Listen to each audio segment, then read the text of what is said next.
I will be there for you day or night, she said, and the time between times. That raised an eyebrow, but not my suspicions. I had blindly loved Abigail Thorpe for 6 years. At the time, her peculiar wedding vows seemed endearing. She was only adding a little sprinkle and spice to the ceremony, as she did with all things. It was what I naively believed. Richer or poorer, in sickness and in health, Abigail continued. Glued or unglued, my second eyebrow raised, leveling with the first. I will protect you, my fiancé said. You will be safeguarded during your resting hours. You are my world, a vessel for my love, my prosperity, my future, and I hope to be a vessel for you, a provider, an abundant source of wealth, joy, and love. I love you, Noah. Okay, I slowly replied, smiling uncertainly at Abigail's speech. Are you just trying to delay saying I do? The crowd laughed, and ever the aspiring comedian, I grinned smugly. I was oblivious to the significance of the union being forged. I'm ready for your vows, Noah. Abigail warmly caressed my hands whilst looking at the vicar. Yes, the man stammered, dumbfounded by her vows. Right, Noah. I cleared my throat. What version of ChatGPT were you using? I didn't get anything like that. My fiancée rolled her eyes and shook her head. Fine, I chuckled. I'll be serious, okay? I summoned a deep breath, unmasking the clown to reveal a vulnerable man beneath. Abigail, there is no other woman quite like you, I said. From the moment we met, I was drawn to you, the only person goofier than me. I knew that I had to marry you if only to prove to my parents that, comparatively, I'm not that weird. I heard my mother and father chortling from the front row. You are boundlessly kind, intelligent, and beautiful. My one and only love in this lifetime and any lifetime, I continued, pausing for the obligatory utterances of gooey approval from the crowd. I love you, Abigail, and do you promise to be a vessel for my love?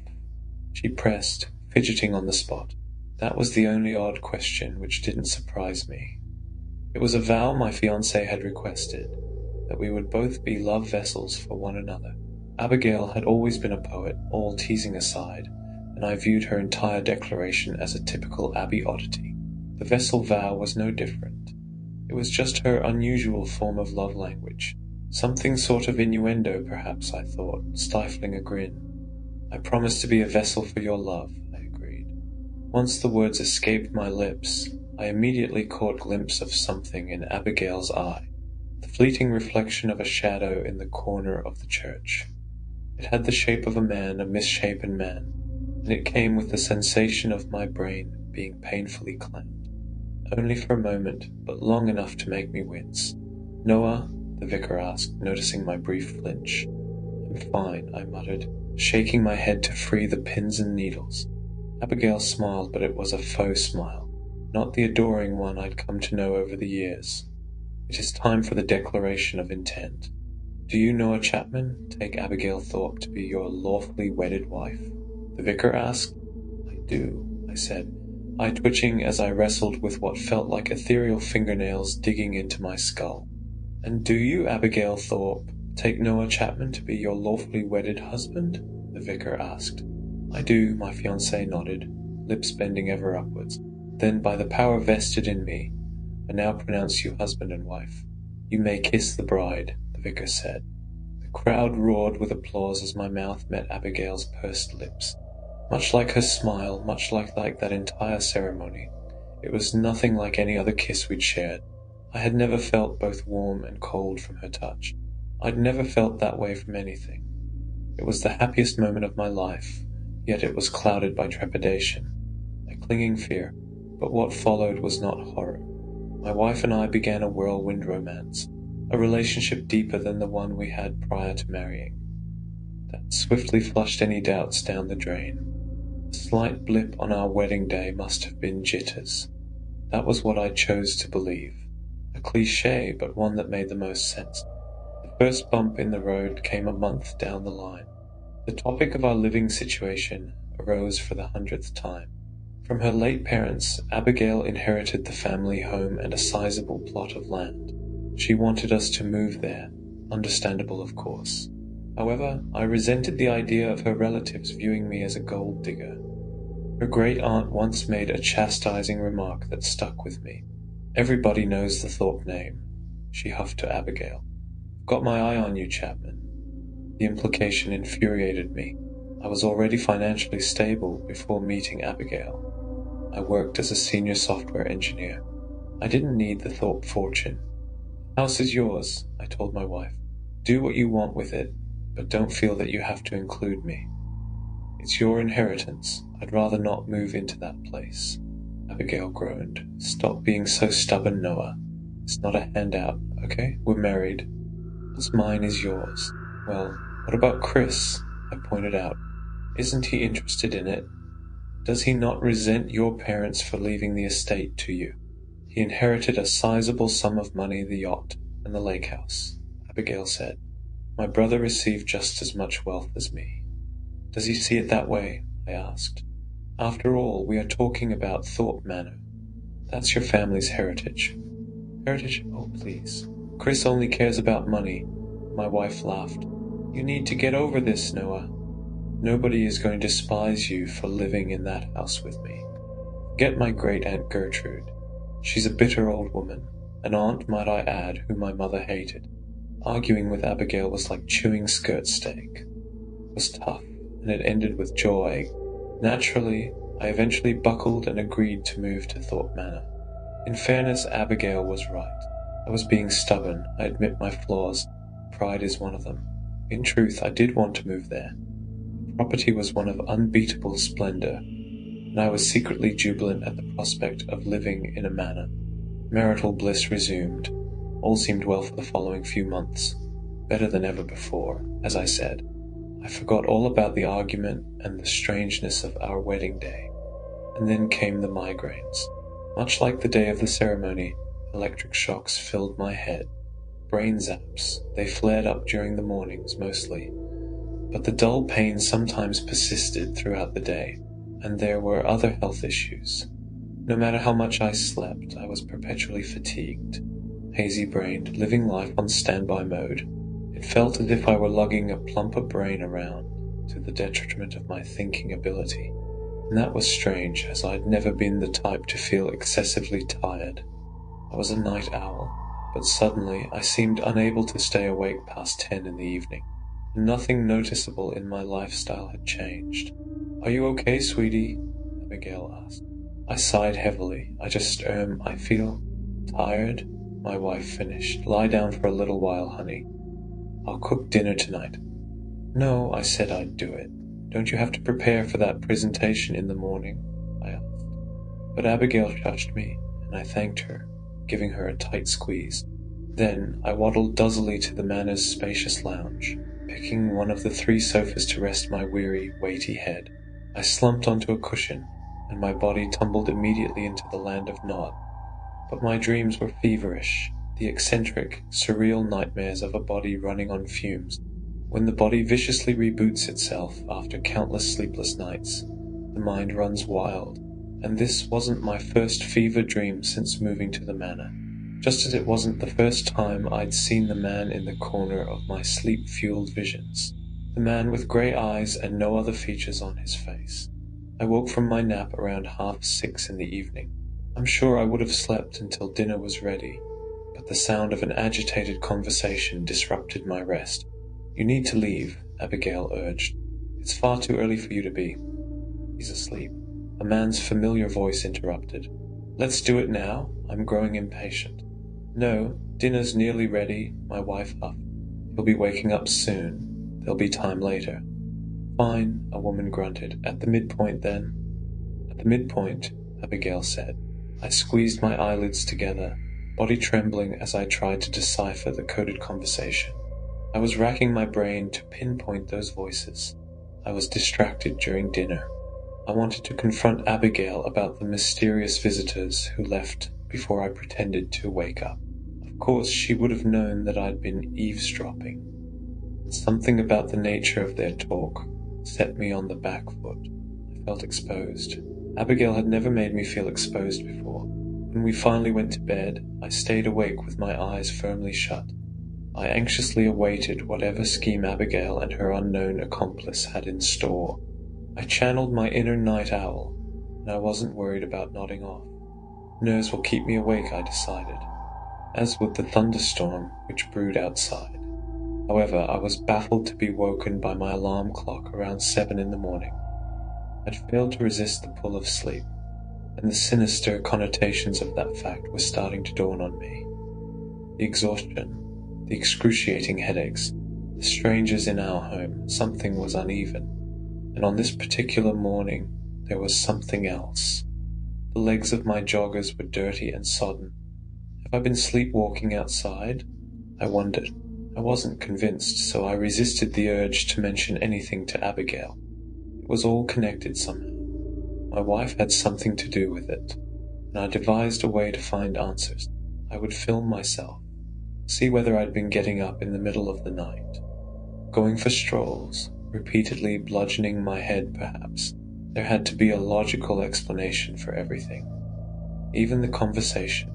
You might have misinterpreted or misheard them, I suggested to myself. Or better yet, it may have been a dream. With renewed confidence, I crossed my fingers that the video footage would clear up everything. After setting up the camera, I went to bed with giddiness in my gut. I longed to wake and finally have some answers. Unfortunately, the next day, there were no damp patches or grubby stains on my clothes, and the video recording revealed that I slept through the night. Over the following days, this continued to be the case. I was starting to lose faith until Chris came to stay. Much to my annoyance, Abigail's drunken brother, upon arriving at our manor, collapsed on the sofa. He won a sizable sum of money from gambling, and immediately splurged it on a 2-day bender. It wasn't the first time that he'd earned and blown wealth. Is this going to be a recurring thing? I sighed. My wife shrugged. He's an addict, Noah. We have to support him. He's working on it. Maybe he's also a sociopath, I said, and he never has to account for his actions. Abigail pouted. Look, he's still my brother. Besides, he actually came here to clear his head. Right, I nodded disbelievingly, rubbing my own pounding forehead. Speaking of which, the migraines are back. I'm going to bed. Okay, sweetie, my wife said, planting a kiss on my sore brow. Good night. The next morning I woke to that familiar feeling of disorientation, and for the first time I was glad about it. I knew exactly what it meant. I rushed to my computer, uploaded the footage from the hidden camera, and fast-forwarded through the events of the prior night. What I began. At midnight, Abigail's eyes opened fully. She lay on her back, as stiff as a plank, as if she'd never really been asleep, as if she were hardly human, for that matter. My wife rose like a machine, and her stiff limbs carried her to the bedroom door. When she opened it, Chris entered. It's time, is he ready? My brother-in-law asked. Abigail nodded. Good, the man replied, before clearing his throat. The midpoint you unglue. In a blur of motion too fast to track, something awful happened. My body split in two. Abigail and Chris watched silently as my sleepwalking form rose from the bed, unbinding itself from the black shadowy shape of a body left on the bed. My real-life jaw fell. I watched as my wife and brother-in-law walked out of the room, followed by my zombified body, and left behind there was only a black spectral form atop the bed, a shadow that had my vague shape. It was a vibrating energy with my outline rigidly frozen in place. Hyperventilating, mind crippled by existential dread, I shivered in front of the computer screen, watching an unmoving recording of some terrifying spirit. After half an hour, Abigail and Chris returned, followed seconds later by my shuffling, lifeless shell. Are you satisfied? My wife asked Chris. Never, her brother coldly replied. Are you? Yes, my wife said, tucking my body back into bed. It lay atop the black spirit. Then why do you do the same? Chris asked, offering a wicked smile. Abigail ignored him. I am a vessel for your love. You glue. With those words, the dark spectre reunited with my body. Skin absorbed the blackened form. A second later, after rebinding, my recorded self started snoozing soundly. I love him, my wife said. You love what he can give you, my brother-in-law taunted. Good night, Abby. After her brother left the room, Abigail stood in silence for several minutes. She stared at the wall, panting heavily. I don't know what she felt, rage, sadness, frustration. All I know is that her breathing suddenly slowed until she looked entirely peaceful, serene, and then her head cracked to the side, facing the filming camera. "Fuck!" I cried, falling off the desk chair, and as I climbed to my feet, my eyes were drawn to the shape in the office's doorway. Abigail was home. "I've been waiting for you to wake up," she sighed. "No, I can explain." "What the fuck, Abigail?" I screamed. "What the fucking fuck?" I didn't know how to tell. "I'm leaving," I cried, charging towards the stranger in the doorway. "Day or night, heed your vow," she whispered. In a surge of excruciating agony, I felt my body tear in two, and by the time I realized that, I was left staring at my own physical form. It stood before me like a statue. I was a disembodied spirit, enduring a terrifying out-of-body experience. "Don't worry," Abigail said, leaving my frozen spirit behind as she led my physical shell out of the room. "I'll fix you." As my wife and my body exited the office, the colors of reality swirled around me, and I stumbled into a liminal landscape of brimstone and hellfire. Strangely, I recognized it. Something stirred in my memory bank. I'd been to that place before, numerous times, every time the thought split my soul from its vessel. And when I woke, I forgot. I was left with nothing but a pounding head and questions. I decided that time would be different. "Hello," I called. I wandered through the arid abyss, tentatively peering around rocky mounds and sidestepping trickling streams of fire, lava, or whatever otherworldly substance blazed in that wasteland. The sky above was black, but it was not filled with stars. It was an infinite emptiness. Not a sky at all, not anything. After what could have been an hour or a minute of wandering through nothingness, I eventually abandoned my mission and resigned myself to Abigail's fate. With a deep sigh, I turned my head and prepared to head back. My feet failed me. Following at a distance of no more than 10 yards was a looming, gangly figure, a man with limbs like those of a human, but there was nothing about him that was from our world. He was built of loose, peeling flesh, revealing mounds of black, beating mush beneath the surface of his skin. And as a flare of otherworldly lava lit the air, it illuminated patches of fur on his body. Much like the man of my nightmares, he bore 2 grey eyes and no other features on his terrifying face. "You return to the place between Noah Chapman." The being lowly noted, speaking from all directions. I shuddered, stumbling backwards. "Yet again, you have forgotten my face," he said, tilting his horrid head to the side and eagerly viewing me. "Perhaps if I wear your lovely skin, you might recognize me." The creature took a silent step towards me, and I wondered whether it had been soundlessly pursuing me for the entire time I'd been in its ungodly land. Terrified of the impossibility before me, I stepped backwards, but the being was nimble. Large, omnipotent in its realm, I had no doubt. "What do you want?" I asked. "No," he replied, inching ever closer. "You should be asking what they want." I panted fearfully, retreating slowly from the approaching abhorrence. Its eyes glistened a muted grey, swirling in endless whirlpools that threatened to consume me. "What have they done to me?" I asked. "Where am I?" "Better questions," the creature replied. "They tied you to Abigail, and they are using you. As for this realm, you are in the place between places." I clawed my head frightfully. "Using me for what?" "To claim their rewards," he hissed. "No souls can step over the border and enter my prison, but a soulless body safely walks through the fire. It can do their bidding." "But I have a soul, and I'm here," I pointed out. "This isn't my prison," it replied. "This isn't anywhere. Neither of us are really here because there is no here." "What do you mean?" I cried. "You always ask that question." "I tire of explaining this," it growled. "I am Temna, and I offer gifts to those who sustain me, Noah Chapman. The hovel by the lake. That is the place in which I have dwelled for 50 rounds of the sun. Thorpes imprisoned me, and now they feed me. You are my feast. You made a deal with the Thorpes?" I asked. "I must survive," Temnor answered. "I cannot live in a cage. The Thorpes bring me your soulless body. They unglue your spirit from it, bringing me an empty husk, a shell through which I can walk the mortal world for a half hour at the midpoint." In return, I give them whatever they desire. One gift per visit. You've possessed me, I whispered. People cannot be possessed, Noah Chapman, Temnor explained. You are not your body, I gasped fearfully, and an unthinkable question spilled out of my mouth. Would you make a deal with me? Terrifying being finally stopped taking strides towards me.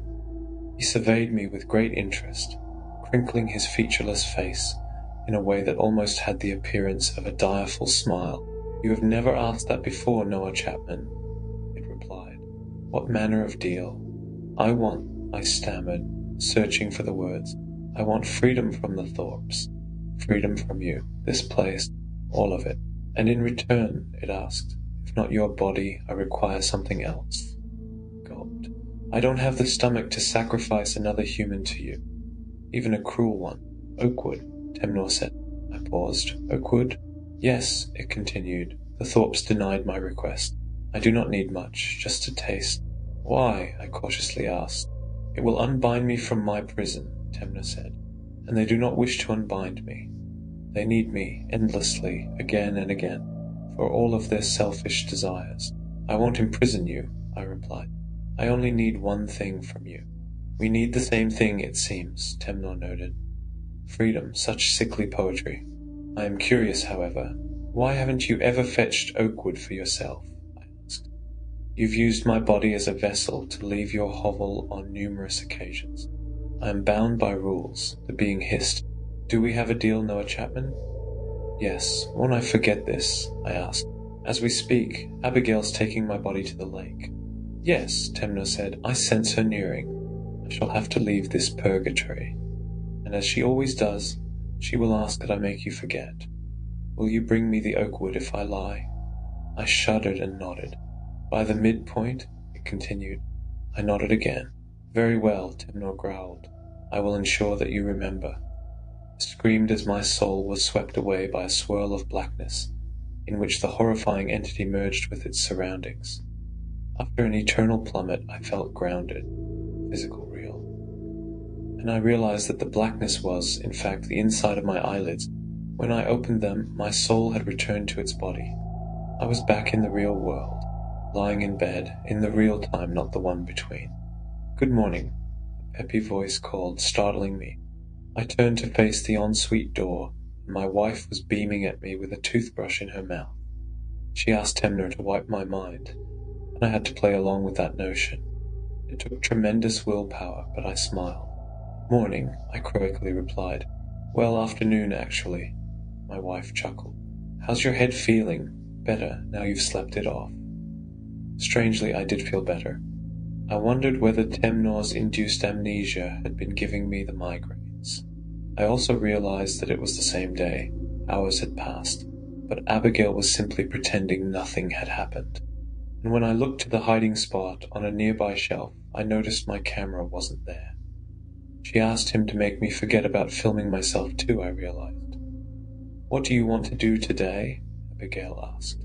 It's the weekend at long last. Yeah. Well, firstly, I'm going to take my morning walk, quickly responded. My wife frowned slightly, but her face quickly eased and she nodded. Fortunately, I did like to stroll around the property every morning, so there was nothing out of the ordinary about that. What had clearly aroused suspicion was the fact that my voice had been filled with such urgency. Before Abigail had the opportunity to piece anything together, I was already out of the house, and I beelined straight for the car. I knew of a nearby road lined with oak trees, and all Temnor needed was a sliver of wood, the smallest amount, and he would be free. I would be free, and as I pulled down the driveway, I took a quick glance in my rear-view mirror. Abigail was standing on the steps. Shit, I whispered, flooring the pedal.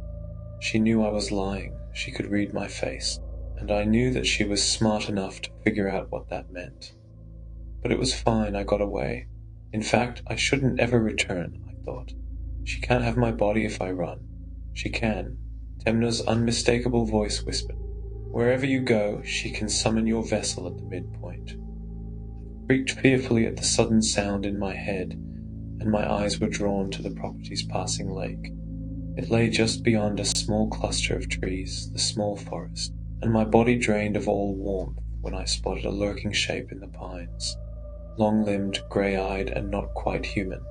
Casting my eyes back to the road, I floored the accelerator and slipped through the manor's main gates. As I drove along the road of trees I had in mind, my mind raced with the possibilities of what my treacherous wife might be doing to reclaim control of my body. After mounting a grassy bank at the foot of some oaks, I retrieved a penknife from the glove compartment. I was thankful that we'd been on a recent camping trip. And I flew out of the car, scrambling up the hill to reach the nearest tree. With a swift flick of my tool, I had shaved a thin layer of wood from a mighty oak beside the road. I did not hesitate to jump back into the car and head home. When I returned, however, the atmosphere of the manor felt different. I trundled tentatively through the main gates and dreaded what I might find at the lake. Abigail and Chris armed to the teeth, ready to massacre me on the spot. But finding nothing was worse. I didn't know what my wife might be planning. I drove onto the grass, heading towards the trees which formed a barrier between the property and the lake. That was when I saw them. 4 figures standing in a small clearing before the water. Is that Mr. and Mrs. Thorpe? I wondered. How on earth the matriarch and patriarch of the family had returned to life, I did not know. They were watching my car hesitantly approach. They're going to take you, Temnor whispered in my mind. Petrified, I felt the yank of my body splitting from my soul, and I brought the car to a halt, and I watched as my mindless vessel of a body clambered out of the vehicle, walking across the grass towards the demented family waiting by the lake, waiting by Temnor's prison. Reality swirled once more, throwing me into the place between places, the nightmarish, darkened world of lava and terror. The horrifying being spoke from between 2 rock faces. You failed Noah Chapman, and now they have claimed you as a vessel once more. Is my body in your prison? I asked. The being paused. Yes, I am about to utilize your vessel to the front pocket of my coat, I whispered. Temnor's eyes glazed, as if he were viewing something in the real world. Oakwood, I see. Your contract will be nullified, Noah Chapman. By the power vested in me, I unbind you from Abigail Chapman. I unbind you from the Thorpes. As the world around me collapsed, so too did my spirit. It stretched into the endless abyss of blackness above me, and I woke on my knees in a dirt clearing by the lake, surrounded by a small cluster of trees that the Thorpes called a forest. Beneath me there lay a downward muddy slope concealed by shrubbery and trees, the place that had been Temnor's jail for an untold length of time. Before me I saw the line which marked the edge of his domain. But I was within it. No soul can step within my prison. But I wasn't burning alive. I could tread across his land. It was no longer his prison. I had freed him. I ran through the trees, ignoring the early evening sun that slipped behind the Thorpe Manor. I was free spiritually, but I had freed myself of that wretched family physically. I jumped in my car, still sitting with an open driver's door on the grass. But it wasn't the only car around. 100 yards towards the house, Chris's Ford GT was crumpled like paper in the front wall of Thorpe Manor. I wanted to escape, but I had to know, had to be certain. I drove back to the property, getting out of the vehicle and lighting my way with a phone torch. And there, sitting in a bloody mess behind the wheel, was Abigail's baby brother. Chris Thorpe was flattened like a revolting omelette between the mangled seat and the bonnet. What was left of the bonnet? His beloved car, one of the gifts Temnor had no doubt given. Shaking, I found my feet moving towards the front door. I entered the well-lit property on janky legs and found a scene of utter chaos. Overturned furnishings, scratched walls, and demolished decor. In the living room I found 2 people I never expected to see again. 2 people I scarcely believed I'd seen earlier. Miranda and Harold, the late Thorpe parents. They had once more become lifeless corpses. Harold lay on his back, belly bulging and eyes bloodshot. Gold medallions were spilling out of his mouth. As I leaned more closely, eyeing the edge of particularly blood-stained right eye, I caught sight of what seemed to be a rotund shape squeezing into his eye socket.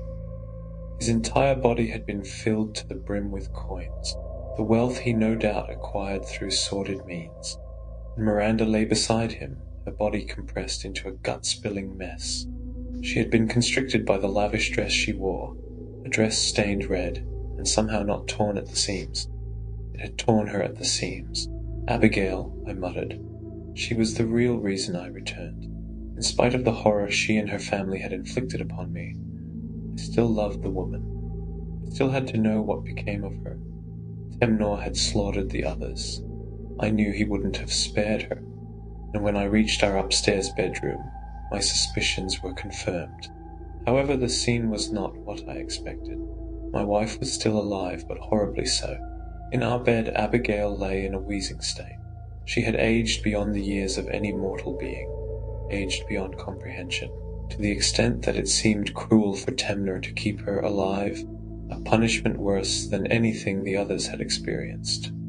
Noah, my wife whispered, struggling to breathe with withered lungs in a crumbling body. When I walked to Abigail's bedside, I was scarcely brave enough to touch her, fearing that she might become an ashy mound in my fingers. "Why did you do this?" I asked. My wife tearfully mumbled. "I didn't wish for cruel things, Noah.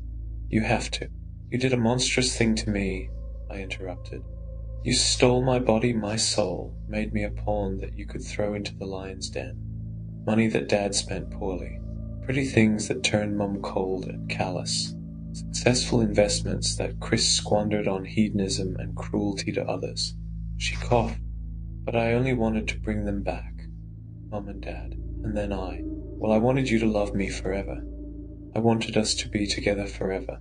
Wanted you to love me unconditionally. I was greedy too. This is his punishment, killing me with age and heartbreak." "That's a lot of wants, Abigail," I whispered bitterly. "And they came at the expense of me." "No, it wasn't going to hurt you," Abigail whispered, eyes fading. "Look what it did to all of you," I said. "I only pray it upholds its end of the bargain." My wife's eyes widened. "What did you say? Bargain? Did you strike a deal with Temnor? Did you free it?" she gasped near soundlessly, barely clutching to life. I nodded. "After you imprisoned him." "Imprisoned him?" Abigail shuddered. "Is that what he told you? We found him, Noah. Locked away in the hovel. Somebody put him there long ago. Good reason. You. Somebody else. I don't really care, Abigail," I sighed. This was the only way to free myself. My wife produced a single tear, all she had left to give. "May something have mercy on your soul, Noah, for there is certainly no God left. This is Temnor's domain now." As my wife faded into the pit of emptiness we all find at the end of the road, I reflected on her dying words. What use would there be in lying to me? Over the many weeks following her death, I keep wondering what she meant. Should I not have freed Temnor? I know what he craved within his prison. What does he crave beyond it?